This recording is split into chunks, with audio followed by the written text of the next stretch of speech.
Pemirsa, 5 dari 18 anggota Polri yang diduga merintangi penyidikan kematian Yosua kembali bekerja di Korps Bayangkara. Sementara 13 anggota lainnya masih ditahan di tempat khusus.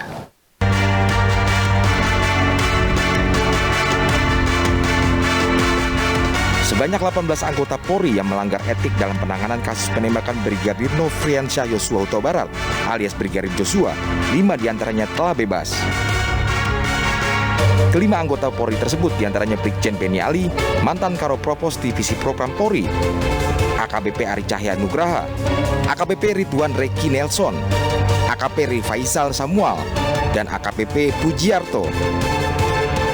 Menurut Kadif Humas Polri Irjen Pol Dedi Prasetyo, 5 anggota Polri yang selesai menjalani tempat khusus kini telah kembali bertugas sebagai anggota Yanmar Polri dengan pengawasan Propam Polri. Kemudian Brigjen BA statusnya sudah keluar, ya, masih menunggu persidangan.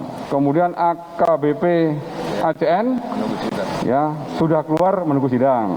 Kemudian AKBP RS sudah keluar menunggu sidang. Kemudian AKPAS sudah keluar menunggu sidang. Sebelumnya, beredar kabar 11 anggota Polri yang tersandung dalam skenario Verdi Sambo telah dibebaskan dari Patsus dan kembali bekerja. Namun Polri meluruskan siapa dan berapa anggota yang telah dibebaskan maupun personel kepolisian yang masih ditahan karena berstatus sebagai tersangka dalam pembunuhan Brigadir Joshua. Tim iNews melaporkan. Verdi Sambo telah ditetapkan sebagai tersangka atas 2 perkara dalam kasus Brigadir Joshua, yakni pembunuhan berencana dan merintangi penyidikan atau obstruction of justice. Namun Ketua Komnas HAM menyebut mantan Kadif Propam Polri itu bisa saja lolos dari jeratan hukum.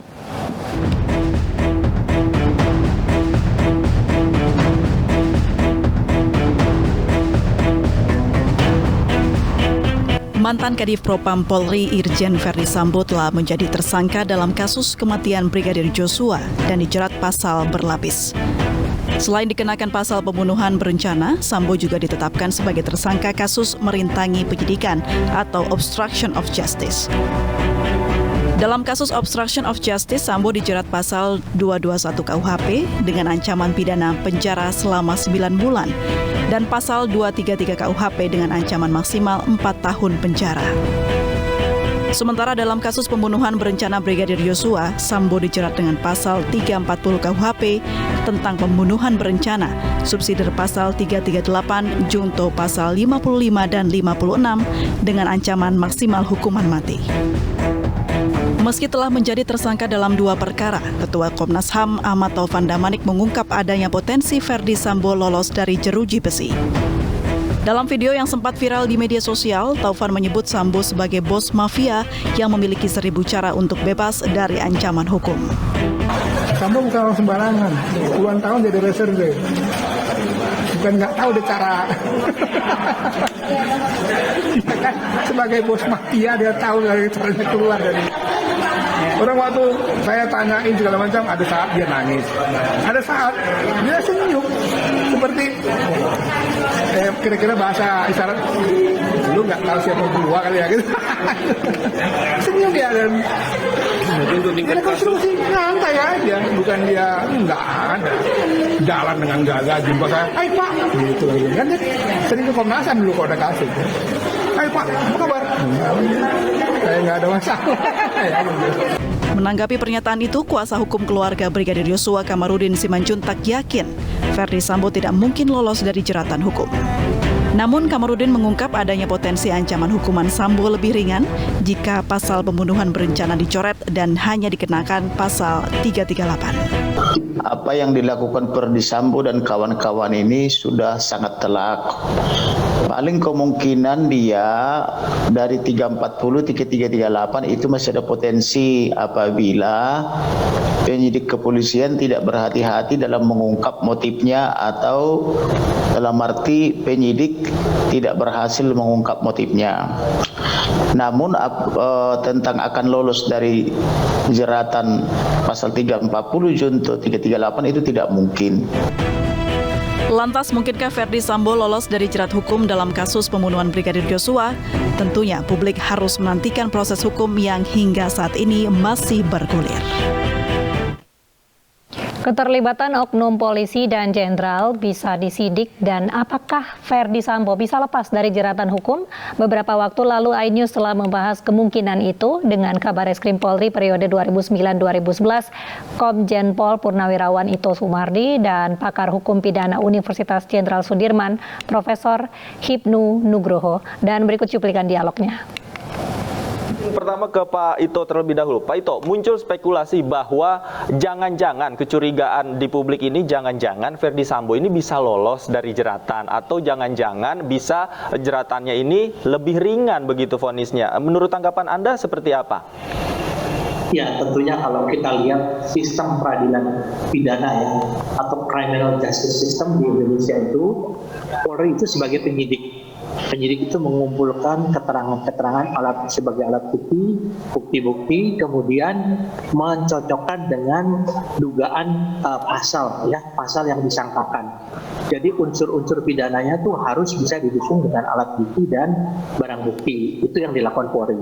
Kemudian setelah itu kita serahkan kepada jaksa penuntut umum ya, sebagai penuntut ya. Tadi kan sebagai penyidik, sekarang sebagai institusi yang menuntut ya.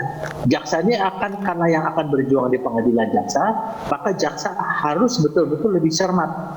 Kalau ada hal-hal yang kurang, itu harus segera dilengkapi. Makanya biasanya dalam proses pemberkasan itu ada P18, P19, P21, jarang yang langsung P21 atau disetujui. P18 itu berarti ada tambahan, 19 ada tambahan lagi, P21 kemudian P21 tahap 2. Nah setelah itu baru diserahkan ke pengadilan. Kalau ada kekhawatiran publik, tentunya bukan di kepolisian, ya Mas Devi ya. Tentunya nanti di sidang pengadilan. Nah sidang pengadilan ini seberapa kuat kita bisa menyajikan fakta-fakta, barang bukti, alat-alat bukti, dan keterangan-keterangan ahli yang bisa meyakinkan hakim bahwa seorang terdakwa itu betul-betul dia melakukan tindak pidana. Itu semuanya kuncinya adalah di pengadilan, bukan di kepolisian, bukan juga di kejaksaan. Nah, kemudian tadi disampaikan bahwa apakah ini bisa lepas dari jerat? Tentunya kita saja sepintas melihat dugaan pasal yang disangkakan kepada saudara FS ini kan betul-betul sudah dirangkai dengan hasil keterangan saksi sebagai salah satu alat bukti, keterangan saksi-saksi ahli ya forensik sebagai salah satu alat bukti, barang-barang bukti ditambah lagi dengan mungkin ada bukti surat yang mengatakan bahwa dia mengakui salah, yang bertanggung jawab atas semuanya. Ini semua yang nanti akan disampaikan oleh penyidik kepada jaksaan dan pihak kejaksaan, jaksa penuntut umum yang akan membuat penuntutan untuk didakwakan di pengadilan. Saya kira saya optimis lah bahwa kasus ini bisa selesai ya, sesuai dengan tuntutan terhadap dakwaan kasus yang dilakukan oleh yang bersangkutan.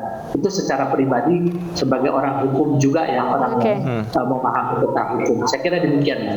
Baik, saya ke Prof. Hipnu. Prof. Hipnu, hingga saat ini dari tersangka Putri Chandrawati masih kekeh dengan pernyataan awal menjadi korban pelecehan seksual, walaupun LPSK sudah menyatakan bahwa tidak ada temuan tersebut. Apakah ini juga menjadi salah satu strategi dari pihak tersangka agar nantinya hukumannya jauh lebih ringan seperti itu? Ya, Mbak Deta. Betul. Saya melihatnya seperti itu, Mbak. Jadi tersangka sekarang berusaha membangun motif sebagai penyebab adanya suatu tindak pidana.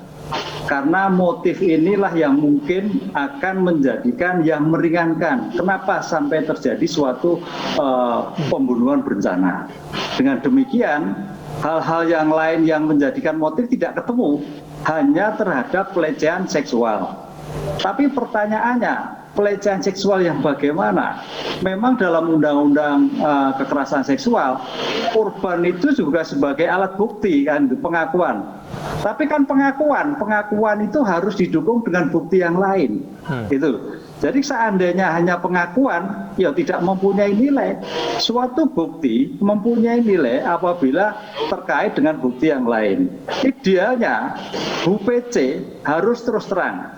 pengakuannya didukung misalnya ada kekerasan verbal atau ada kekerasan nonverbal atau ada bukti-bukti kaitannya tanda petik visum kalau perlu kan gitu kan. Tapi ini kan tidak ada.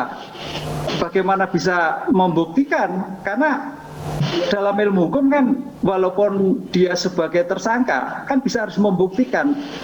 Aktorio onus probandi, barang siapa mendalilkan harus membuktikan. Buktinya apa? Nah, ini yang saya kira masih lemah konsep pelecehan seksual yang ada di UPC. Nah, seharusnya kalau memang betul demi keluarga, demi semuanya, apa salahnya disampaikan. Jadi tidak perlu malu lagi. Bicara hukum tidak ada istilah malu, tapi bicara-bicara. Karena apapun yang terjadi nanti yang menerima akibatnya adalah pelaku yang bersangkutan. Gitu loh. Ini. Baik. Jadi Pemirsa, sesaat lagi breaking news akan kembali. Tetaplah bersama kami.